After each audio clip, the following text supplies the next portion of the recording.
All right, I am going to pull up my YouTube thing to see if we have an audience. I think it looks like we've got two right now. Is that you and me? Well, I don't know, but there's a little number 2 above my head on my phone, so maybe. All right, I see that. That's probably you and me. All right, let's see. I got the Okay, notification for it on my phone, so it's definitely working. probably you and me. Fine.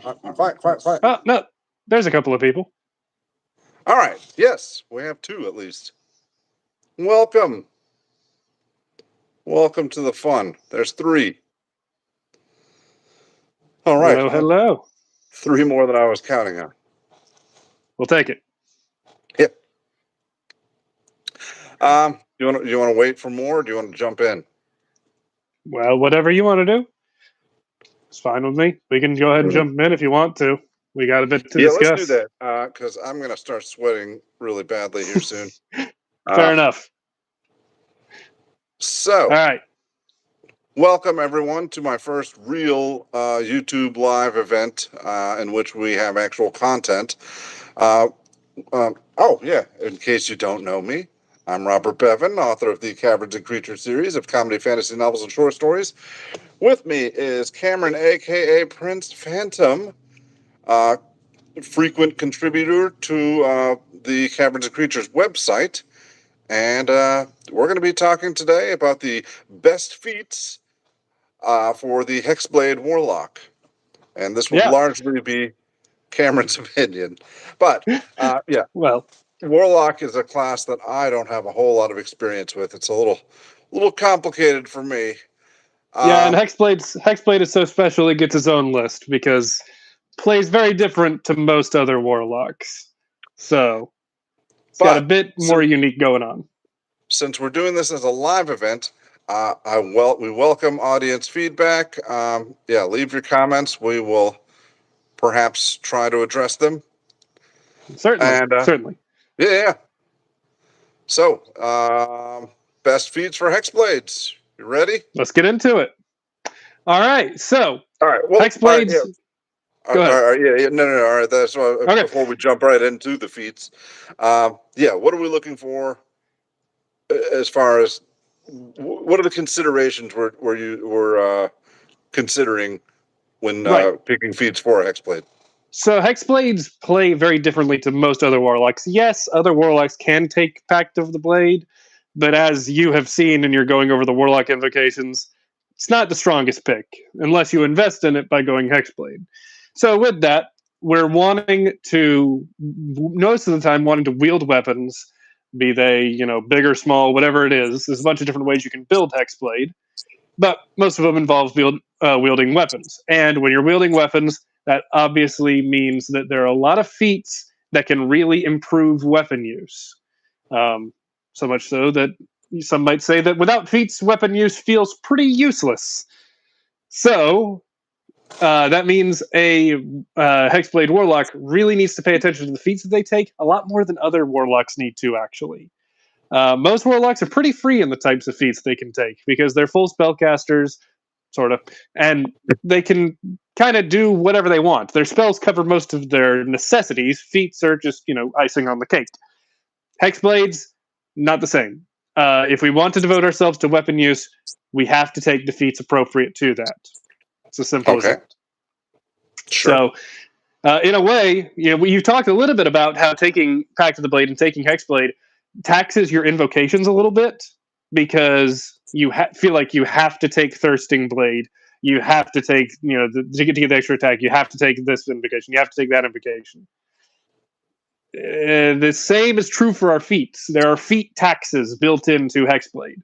It's one of the reasons I actually don't think the Hexblade is the strongest Warlock subclass, contrary to most popular opinion. Yes, my opinion is that the Genie is actually the strongest, but different video. So, that being said, what type of weapon should a Hexblade be using? So, we look at the Hexblade. They are wearing medium armor. They have shield proficiency. And they can attack with their charisma as long as they're attacking with their packed weapon. So, we got 2 paths we can take here. We can take melee, or we can take ranged. Now, to take ranged, you have to take the improved packed weapon invocation. So that means that if you're playing a ranged character, you have to take that invocation because that invocation allows you to make your packed weapon a ranged weapon. Okay. Now, I actually recommend you do that wholeheartedly because Yeah, well, I believe I that. mean, I have, of course, looked at this list, and the your first entry was not what I was expecting. When I think No, Hexblade, it's not I'm thinking a warlock a with a blade. sword. Yeah, a Yeah. blade. Yes. However, it is, as is almost always the case in Dungeons & Dragons 5th edition, melee is suboptimal because it puts you in a lot of danger. And the Hexblade Warlock does not have the defenses to handle that danger. They simply do not. Medium armor and shield will give you an AC of about 19. That'll carry you through low levels. You get into higher levels, though, and that AC is not going to matter much anymore. And a warlock is not equipped to cast shield because we have pack slots, and we don't have Yeah. many of them, and they're automatically upcast. And you can cast shield. In fact, shield is on the Hexblade's spell list, but you really don't want to be spending a 5th level spell slot on shield, do you? No. Yeah, especially when we only got 2 of them. So that introduces a problem. Our AC is bad. Our saving throws are bad. We don't have great resistances. It's not good. So, and yes, as a commenter just pointed out, a great solution to this is to take one level in a different spellcasting class. Sorcerer is a common choice. Bard is a common choice. And you can get some first level spell slots to cast shield with. That helps, but I write all of these lists assuming that you're going straight classed. Because if I assume multi-classing, then that changes everything. Yeah, I guess it's a tough winding road there because most people aren't going to go 20 levels in anything, and that's certainly usually not ideal. But if you want the base of your core class to be Hexblade, I really believe going for a ranged character is the optimal choice. So with that, you're going to take improved packed weapon. You're going to take sharpshooter and crossbow expert. All right, now just hypothetical. Since now, what if you were multi-classing and you took some martial classes to improve your armor class? Would you then feel a little bit better about doing a melee hexblade? Well, see, the problem is taking levels in martial classes isn't actually going to improve our AC at all. We could, I suppose, get heavy armor, but that would require us to have a 15 strength to wear it and not be weighed down, which kind of defeats the whole purpose of being a hexblade. We want to be attacking with a charisma and dumping our strength. Mm-hmm. Also, all heavy armor would give us compared to heavy armor and a shield compared to half plate armor, which is the best medium armor and a shield, is a difference of 1 AC. Oh, all right. That's heavy armor does not actually do that much for you in this game. Most of the time, medium armor is the best choice for most characters. But anyway, so with that being said, staying at ranged and playing at ranged gives you a bunch of different benefits. You're able to take these 2 feats, which gives you a bonus action attack, power attack, and all the different things that you want for a martial character to be able to optimize your damage. You also have, as a ranged character, a much easier time picking your targets. See, that's a problem that melee fighters run into a lot. You get locked into combat with one guy, and if a different opponent is harrying a different party member and they need your help, you're in a bit of a bind. You can't get to them as easily. Or it doesn't even have to be harrying a different party member. If that guy's like looking on like his death's door, then that's the one you want to attack. Yeah. And so being in melee has a lot of disadvantages that ranged characters just don't have. We have, obviously we have much easier time combating flying opponents, much easier time with knocking out a spellcaster's concentration as a ranged character, because many spells try and prevent opponents from getting in range. There's a lot of examples of that. And if you're a ranged character, you can ignore most of those. So the point being, you can play a melee Hexblade. Don't get me wrong. And I also understand that 99% of Hexblades out there are melee. It's popular. It's fun. I'm not telling you how to play your game. Do whatever makes you have the most fun. But if we're talking optimally, if we're talking having the best character, then ranged is the way to go. Yeah. So for that, sharpshooter and crossbow expert, I recommend if you have a feat at level 1, take crossbow expert first, and then take sharpshooter, even though you technically won't be able to take full advantage of them until level 3, but because that's when you can get improved packed weapon, but most campaigns are starting at level 3 anyway, so, Anyway. That being said, there are some other great feats that we can take once we get past those two. You really need to get your weapon attacks locked down before you do anything else, though. So I really recommend you get... If you don't take sharpshooter and crossbow expert, if you don't want to do that, that's fine. Take polearm master and great weapon master instead. You still get the bonus action attack. You still get the power attack. You still get to do all that fun stuff. That's great. And if you take that, feel free to throw Sentinel on top of it later as well. Why not, right?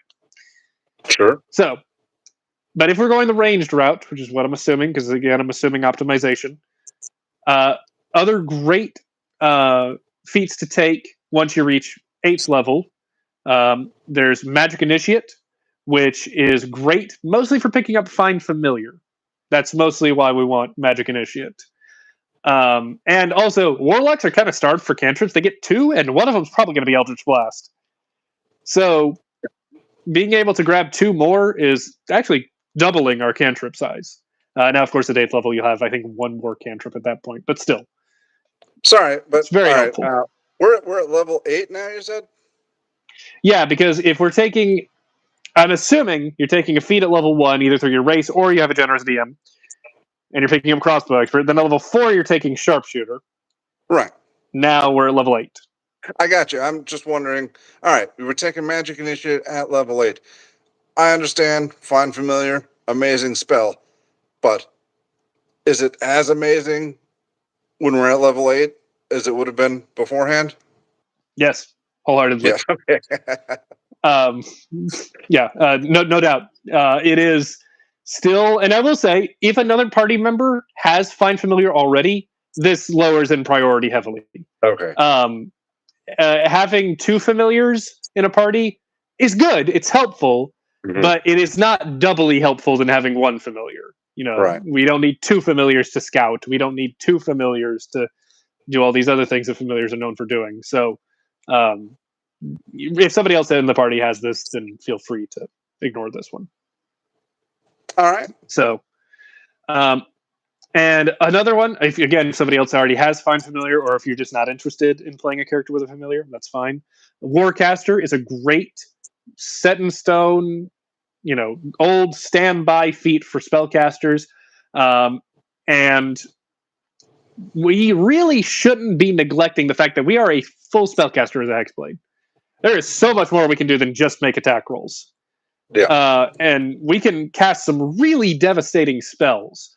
Warlocks have really, really good control spells. We have things like Hypnotic Pattern, Fear, Suggestion, like amazing control spells. And those are just the low-level ones. I haven't even gotten to 4th, 5th level spells. We have really good control spells. Not concentration-based. Well, Hypnotic Pattern, Fear, and Suggestion are. Are they? Yes. Oh, yeah. All right. Yeah. All right. Right. Sorry. Yeah. So it's really good. It allows us to, hold our concentration better, gives advantage on concentration checks, and is overall just a really solid pick for just about any spellcaster. But as Warlocks don't have any inherent concentration protection, except for one thing, Warlocks do have an invocation called Eldritch Mind. Now, Eldritch Mind gives the same benefit as Warcaster. It allows you to have advantage on concentration checks. The problem is, I talked about earlier how invocation taxed we are. Right. You may not be able to fit Eldritch Mind on your sheet. If you can, then ignore Warcaster. You're fine. You don't really need the other parts of it that much. especially if you're playing a ranged character, because you'll have a hand free for casting spells. Yeah. But if you can't fit Eldritch Mind on your sheet, Warcaster is a good alternative. So either way, I recommend you have one of those two. But again, we've talked about if you don't want Magic Initiate, then that's fine. If you don't want Warcaster, that's fine. Another great option right at level 3 is Fey Touched. And Fey Touched solves a problem, sort of, for Warlocks that is hard to solve without multi-classing, and that is having lower level spell slots that we don't feel bad about casting.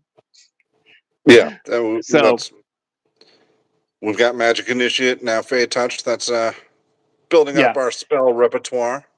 Yeah, and Misty Step is a fantastic spell for a melee or ranged Hexblade. It fixes a lot of those problems I talked about with ranged fighters, because you're able to teleport, reposition yourself much more easily.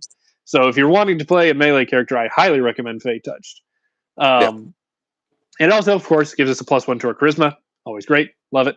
And as for the first level spell that you can pick, Gift of Alacrity is a great choice for getting an extra D8 to your initiative rolls.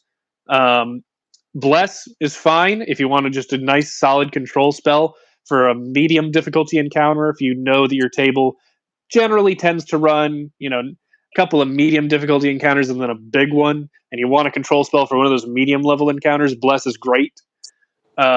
Hideous Laughter is a good single target shutdown spell. So yeah, all of those, plenty of great choices there. And also, there is Silvery Barbs. Not as great on this because we would cast it once, and then we would have to spend a high-level spell slot to cast it again. But once might be all you need. So weigh that with how many combats you're having per day, that sort of thing, and you might find that you want that. Yeah, Silvery Barbs. I feel like you can never go wrong. Yeah. So those are the feats I recommend right at level 8. Another one that I want to put in your mind now that you can take either here at level 8 or at level 12, depending on how your DM structures their combats, is Resilient. So we already, as a Warlock, you get Charisma and Wisdom saving throws automatically. Now that being said, most Warlocks don't really invest too much into their Wisdom, so they're, even with proficiency in the save, they're normally pretty bad at it. And Resilient can't help us there because we can't get double proficiency in the save. Right. But we can get Constitution saving throw proficiency. Now, why do I want Constitution saving throw proficiency when I already have Warcaster to give me protection for my concentration saves? Because remember, more protection? Concentration is the same as Constitution save. So, yeah, here's the thing. Advantage in D&D helps. Yeah. It technically gives an average of plus 4.5 to the roll. However, there's a ceiling to it. If, for example, you go into the game with a modest Constitution of 14, I feel like that's achievable by most characters, so you have a +2. Now, with advantage, that means that you have a good chance of making your save. The problem is, if the DC ever climbs above 22, advantage can't help you anymore. Because the highest we can roll is a 22. It can help, but it's not a guarantee. Well, it can't, because if the DC for your save is 23, and the highest, and your modifier is +2, it doesn't matter if you get a natural 20, you still fail. I see. Yeah, yes. So, and at low levels, that's not going to happen. You're not going to take 40 plus damage in one round. But eventually, you will start taking 40 plus damage in one round. So, with that being said, gauge the difficulty of your campaign. If you're finding that you're taking these massive quantities of damage at level 8, maybe consider it at level 8. If you find that it's not really a problem right now, push it off to level 12. Level 8's been a pretty heavy level for us. Yeah, well, the good news is we're almost done. So, I'm just saying, you only get 1 feat. Exactly. That's why I said it's very competitive. All of these are great choices. You can't really go wrong with any of them. That's the thing. Feat selection is heavily competitive in this game, especially for martial characters. I mean, think, if we didn't have to take Sharpshooter and Crossbow Expert, we could have been taking any of these at level 1 and level 4 and then have another one at level 8. We could have 3 of these by now. Yeah. That's what I'm talking about with the weakness of the Hexblade. It is taxed in this way, in that it has to take those in order to deal effective damage. So, with that, then go on at higher levels to take more supportive feats, less necessary feats, feats that might be more dependent on your campaign. And again, remember, if there was one at level 8 that you want to take at level 12, go for it. We're not locked into any of these. Right. This is just when I recommend you start looking at these feats. That's all. You could totally go back in the list and take one from earlier. But Inspiring Leader is a feat that I recommend to all charisma-based characters if your party doesn't have a means of temporary hit points, mass temporary hit points. Inspiring Leader gives a big buffer of temporary hit points to your entire party, their pets, their animated undead, your familiars, anything you can think of that can understand your speech. And yes, animated undead can understand your speech. They can't talk back, but they can understand. Anything that can understand your speech can get this benefit. Yes, there's a limit to how many people can be affected by one speech at a time, but you have no limit on how many speeches you can give each day. Only that creatures can only benefit from the speech once. That's Right. all. So you could, if you have, I think it's 6 people that can target it once. If you've got a crowd of 30, you could give the speech 5 times to 6 people individually, and you'll be fine. Now, how you want to go about role playing that? Well, but should be fun. You're well practiced at that point. Yes. Your delivery is superb. Especially because you're doing it every single day.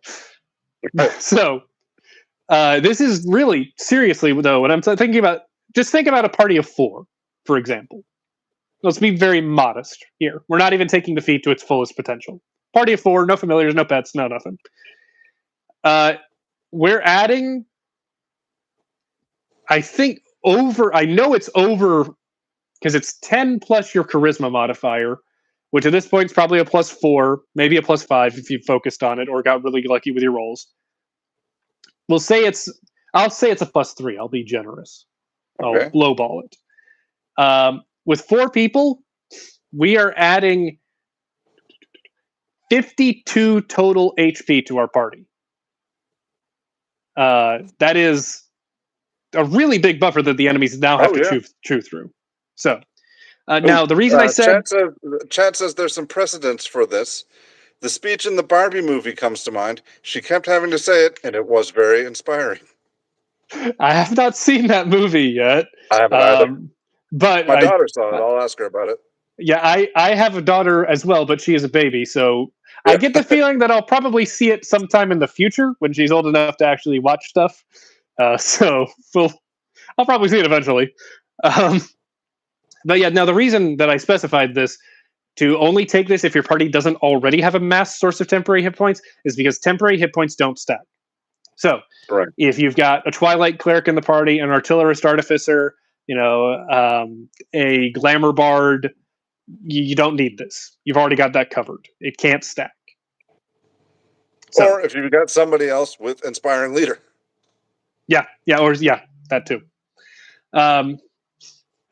So I also saw somebody in the chat said that they have a daughter as well and just haven't told them about the movie. Smart play. Well done. So another feat. Yes. Another feat that I highly recommend if you've got temporary hit points covered, is Alert. Now, I've heard Sam decry Alert many times, saying the +5 bonus to initiative is not really a big deal. But what were you mentioning before about initiative? Was it a invocation or what? No, I don't think I mentioned spell. Gift of Alacrity. Gift of Alacrity, yes. Right. So Gift of Alacrity adds a D8 to our initiative, and if you took that with Fey Touched, you probably don't need this. But if you didn't take that, if you didn't take Fey Touched, Alert is great. Why then is a +5 to initiative good? Let's talk about that. So we are warlocks. We have full spell casting. I mean, we're level 12 now. We have 6th level spells. So we're a 6th level spell. So that 6th level spell could be, and probably should be, Mass Suggestion. Now, Bob, I don't know if you know exactly what mass suggestion does, but it does what you probably think it does. It's suggestion, but mass. Right. Now, dropping a mass suggestion on turn 1 of combat before anybody else can move can just end the fight. Yeah.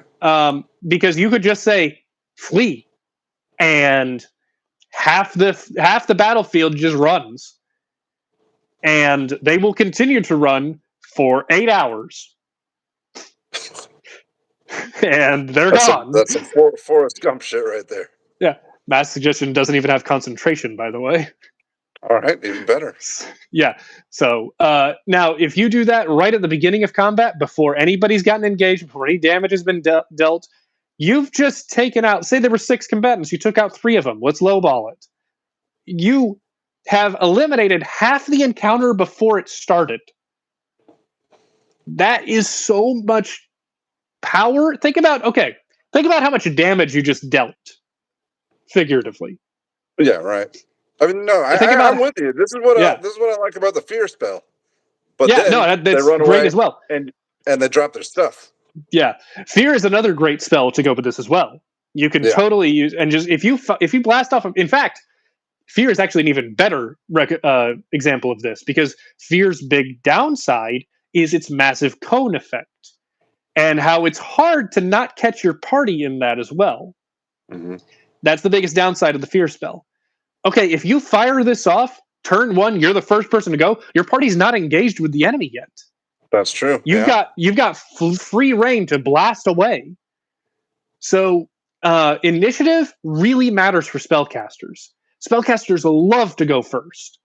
All of them, every single one. Clerics, druids, warlocks, wizards, all of them love to go first. It's not quite as important for martial characters. In fact, some martial characters might actually like to go after the spellcasters, unless they can take a swing at a spellcaster. They want to go before the enemy spellcasters. Yeah. But yeah, so alert is great, and also it does prevent the party from getting surprised, which is fantastic. If your DM uses surprise a lot, that can be deadly.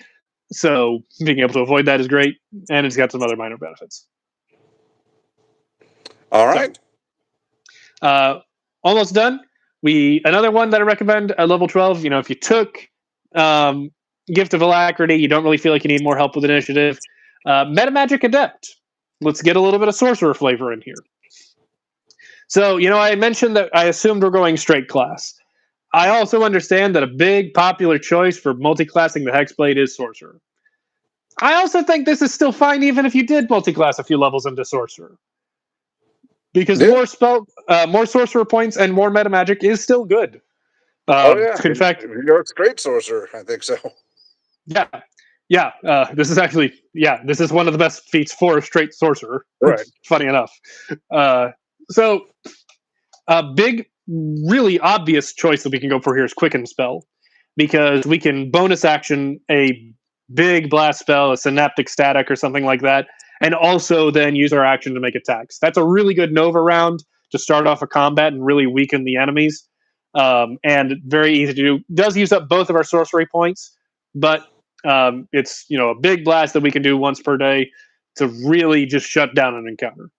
Yeah, so if you only have one encounter per day, like a lot of tables, that's all you need. Or, I mean, if you got more, you do other stuff with the other encounter. Go Nova. Yep. And one combo that I really love is the spell Sickening Radiance. Do you know the effects of that spell? It does some damage, but do you know what else it does?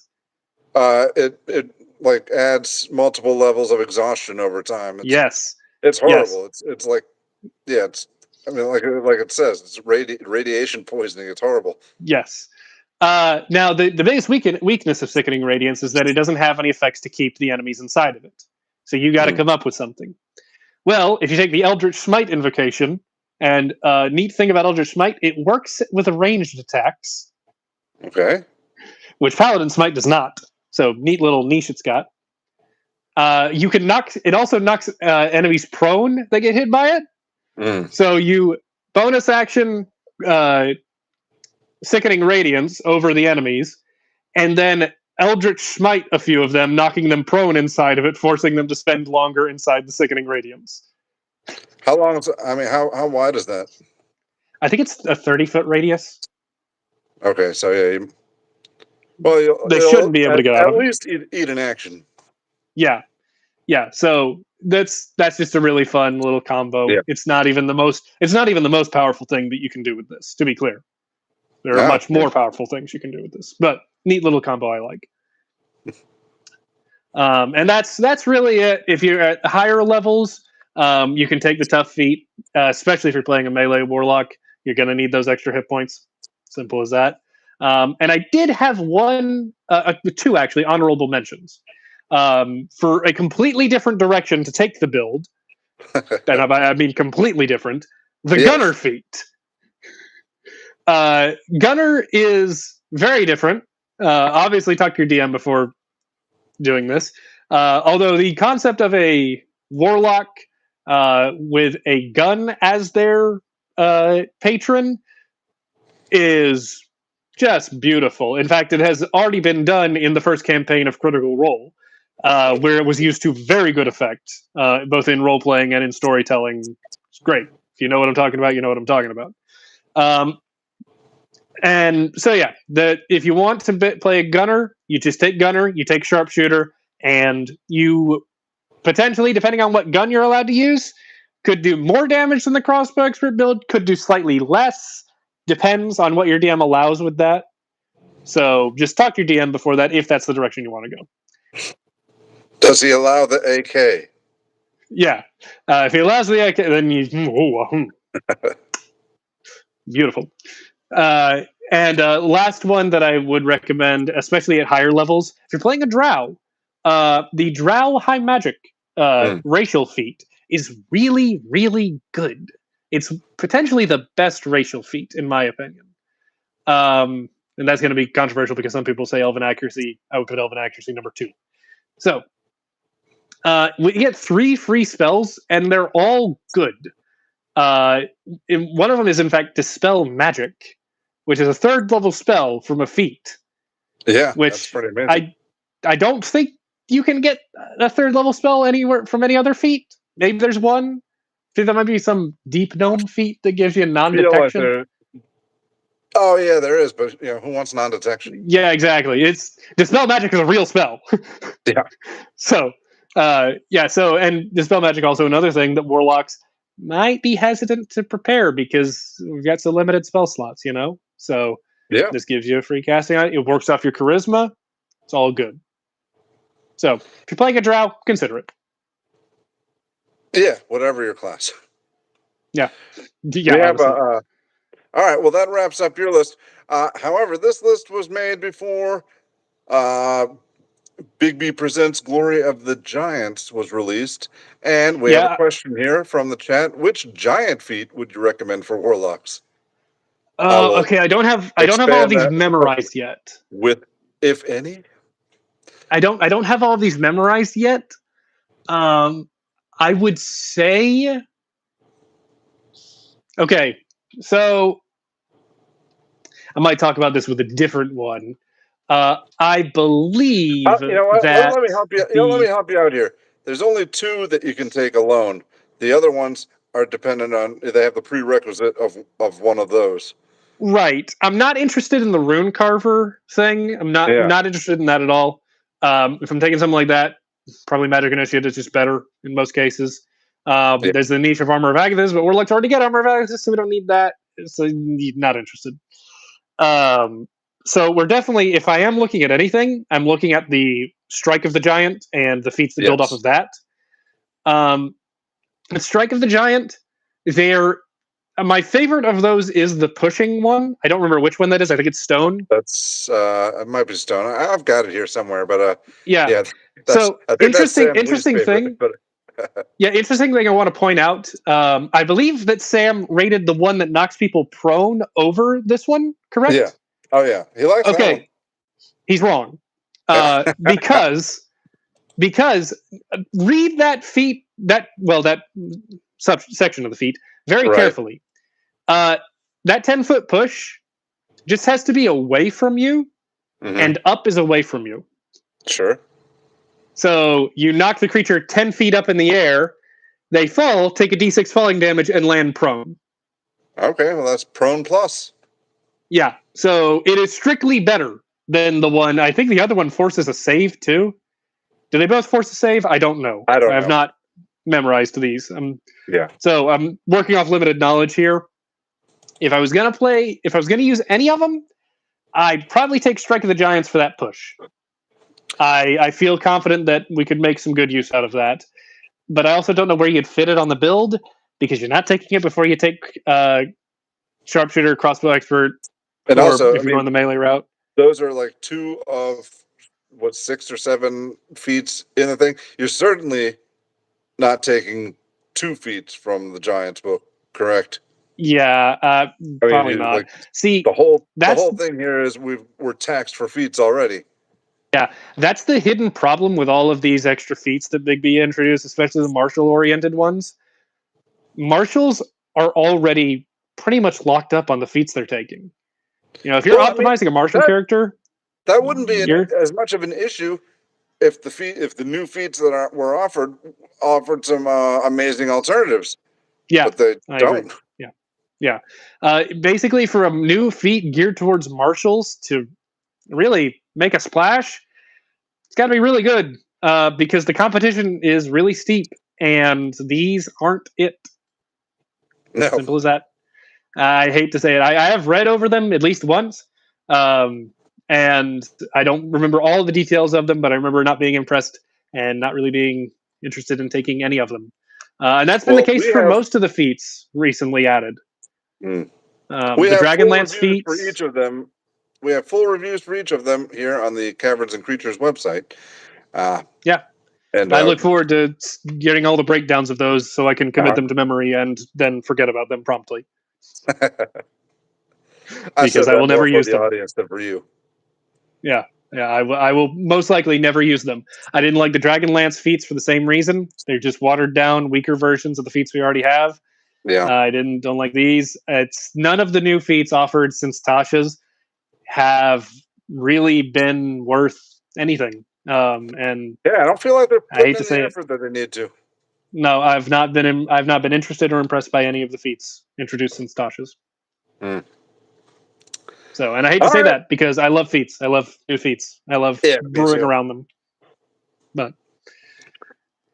I appreciate All the right. question, Well, though. that was yeah. That was I guess we're done. Let's see. Yeah. All right. Well, yeah, we don't want to beat this horse too much, so we'll wrap it up here.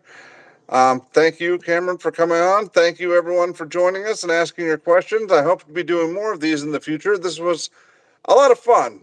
YouTube Live. All right. Yeah. And now I'll figure out how to end this video. Thank Like you and for having subscribe me. and all that. Thank you. Bye bye.